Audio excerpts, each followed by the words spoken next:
So about that whole AI can't count fingers thing. A few days ago, Rob, the new intern, came into my office about 3 in the afternoon. He looked pale. Hell, he looked sick. Rob, damn man, you okay? I said, looking up from my workstation. The newest beta for our AI model was in the final stages of compiling. It had been our biggest project for almost 9 months. Rob swallowed hard. I don't know. I found a problem, he said. This caused me to raise an eyebrow. A problem with the new AI model? I asked. If so, this could be a problem. A lot was riding on the rollout of this new software. I could see Rob visibly take a moment to collect himself. Not exactly. Let me show you something. Rob walked over and put his laptop on my desk. He opened it up. Take a look at this. On the screen was an AI-generated image. The watermark and beta number for our new software was across the bottom. It was a simple scene, a smiling blonde woman eating salad. A standard test image we used to calibrate the AI learning model. What's the problem? I asked. The fingers. Look at the fingers, Rob said. I looked closer. The hand holding the salad fork had 6 fingers. Rob, don't beat yourself up. The entire AI industry has been dealing with that weird issue for a while now. Hell, it's practically a meme at this point. It's not that, Rob said with this odd break to his voice, and suddenly I realized Rob wasn't sick. He was scared. Rob, what the hell is going on? I asked, concerned. Rob looked around nervously. Come over here, I want you to look at something. I stepped over to the doorway to my office, looking out over the cubicle farm where dozens of employees were working. Rob was scanning the cubicles, his eyes moving in a weird darting motion. He stopped and gestured over to one of the workers, a stocky older guy working in a desk not far from my office. See that one? Eric, I think his name is. Eric Simmons, he's one of our database guys. You know Eric. He's worked here for years, as long as I have. I said, not sure where this was going. Count the fingers on the hand he's using to control his mouse, Rob said. Rob, this is getting I started. Just trust me, Rob said. I sighed. I counted the fingers on Eric's hand. Eindaude. He's got 5 fingers, Rob, same as you and me, I said. Maybe the stress of the deadline had gotten to Rob. Okay now, don't look directly at him. Look. There, look at the motivational poster on the wall behind him. And then, from like the edge of your vision, count the fingers, Rob said, keeping his voice down. Rob, listen, man, this job is stressful, I get it. Take the afternoon off, get a start on your weekend. You've worked your ass off, you desert. Please, Rob said, cutting me off, his voice practically begging. Just do it. Even now, I'm not 100% sure why I humored him. I closed my eyes and blinked several times. I focused on the poster, some generic office print, a picture of a sculling team with some trite teamwork slogan slapped below it. Never paid it any attention. With the picture in my focus and Eric's hand on the edges of my vision, I counted again. 6. I blinked. I directly looked at Eric's hand again. 5. I counted again. 5. 4 fingers and a thumb. No question about it. I looked back at the poster, letting my eyes focus on a point behind it like one of those old magic eye pictures. I looked at Eric's hand again. 6 fingers, a thumb, and 5 full other digits.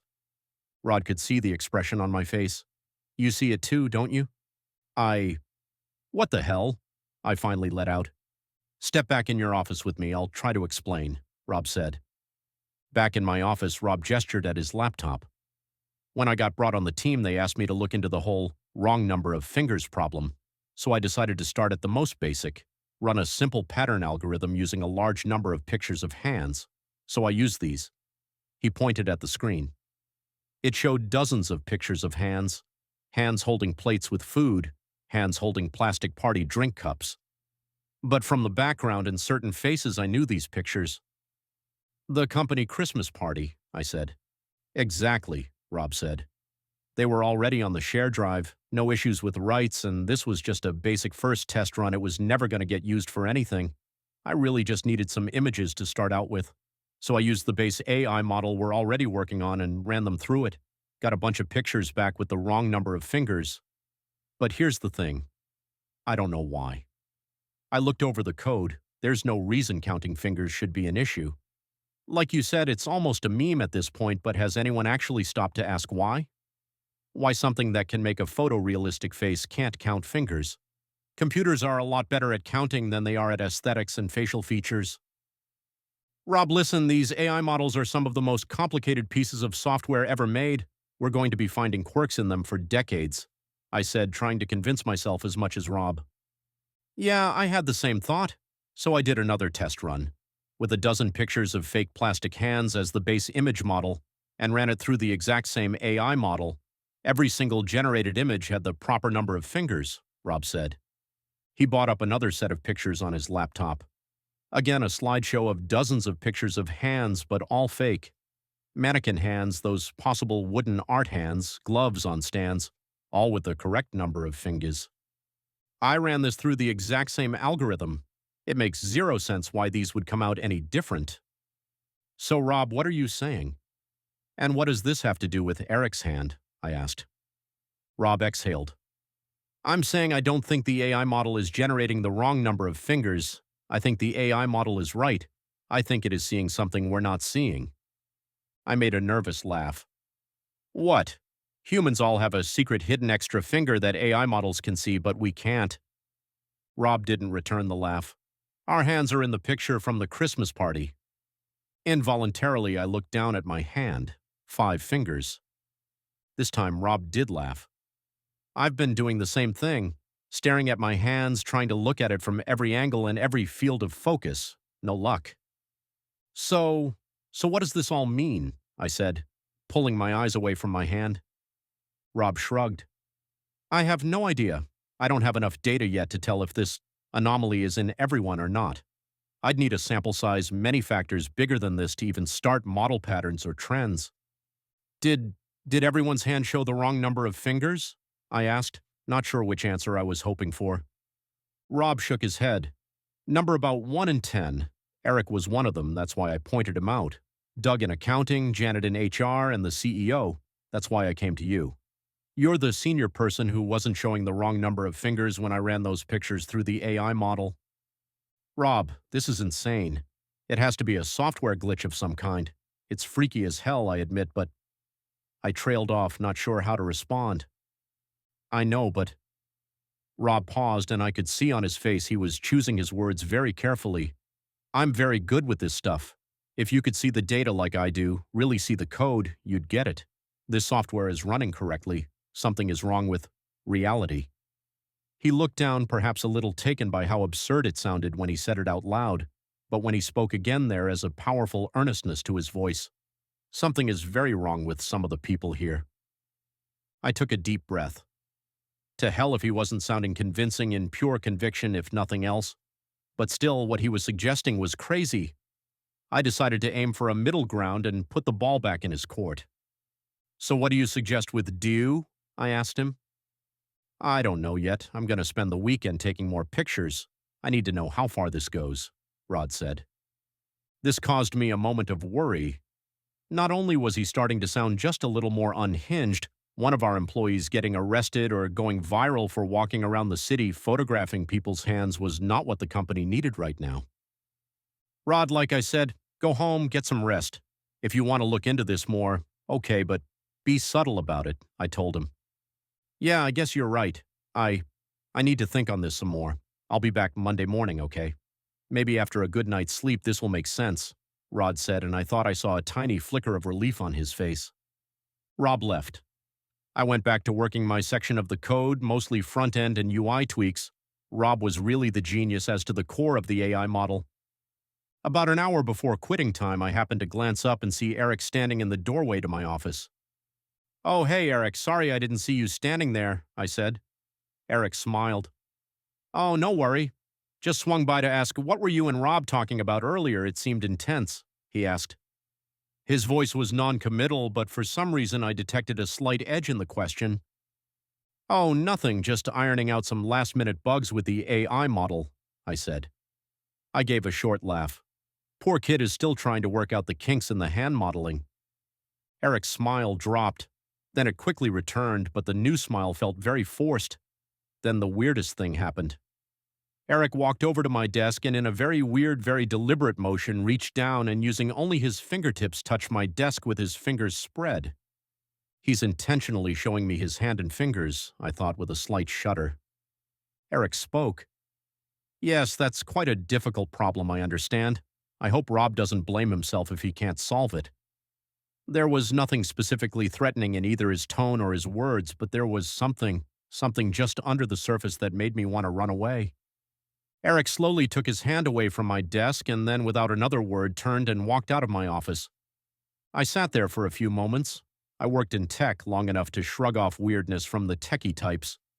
It comes with the territory in high-end software development, especially as a personality type begins at delightfully quirky and ends at downright fucking weird.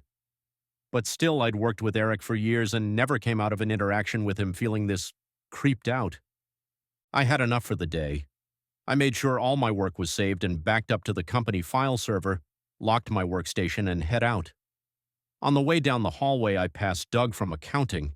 He looked at me, gave me a smile that never touched his eyes, and slowly and deliberately, with his fingers spread wide, waved a cheerful goodbye to me and said, "Enjoy your weekend." Janet from HR was in the front lobby updating something on the big bulletin board. When she saw me, she smiled and started briskly tapping her fingernails one by one on the edge of the bulletin board as I walked by. I drove home, tried not to think about it for the evening, tried really hard not to start at my hands and count the fingers. I tried to watch TV, but I kept getting distracted, keep counting the fingers on the actors and actress and newscasters. I almost got watching into a Red Sox game, but at one point the camera zoomed in on the pitcher's hand while he had it behind his back before a pitch. I turned it off after that. They all had the correct number of fingers, but I keep expecting to blink or see it out of the corner of my eye and see 6. I put on some music and drank a beer, then went to sleep. I felt better in the morning and spent a normal Saturday and Sunday, mostly convinced that Rob had just had a minor breakdown from the stress of the project and his inability to fix what I was again thinking was just a long-running and hard-to-pin-down software glitch. I decided I'd talk to him on Monday morning, pull him off the project for his own good if need be, and that was it. Until Monday morning, I'm not at the office. I'm at coffee shop a few blocks from my house. About 6:30, about a half hour before I usually head out for work, my phone started blowing up. Rob was dead. The morning news report filled me, or at least filled me in with what they knew. On Saturday afternoon, he had gotten into an altercation at a Target. He was following people around, taking pictures of people's hands. Some father had taken him as a pervert trying to take pictures of his daughter and clocked him one, and it escalated into a minor fight that someone had, of course, managed to catch on their cell phone camera. Both Rob and the other guy were let off with a warning. That wouldn't even have made the news, except that about 3:30 on Monday morning, a newspaper truck found Rob dead near his car, parked in the parking lot of our office. He had used his badge to buzz into the building about midnight. The login record showed he worked at his workstation for a couple of hours. Then he had deleted a bunch of stuff from his profile and left. Then someone had killed him. The delivery driver found him next to his car. His head had been bashed in good. His laptop was smacked on the ground next to him. The police are looking for the guy Rob got into the fight with on Saturday, but I don't think that's the guy who killed him. Because whoever killed him cut off his fingers and took the time to arrange them in 2 neat little rows off 5 right next to his body. My phone is ringing constantly, but I'm not answering it.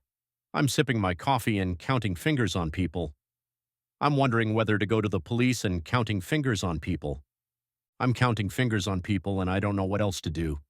I hope I figure it out before I finally count 6 fingers on someone's hand.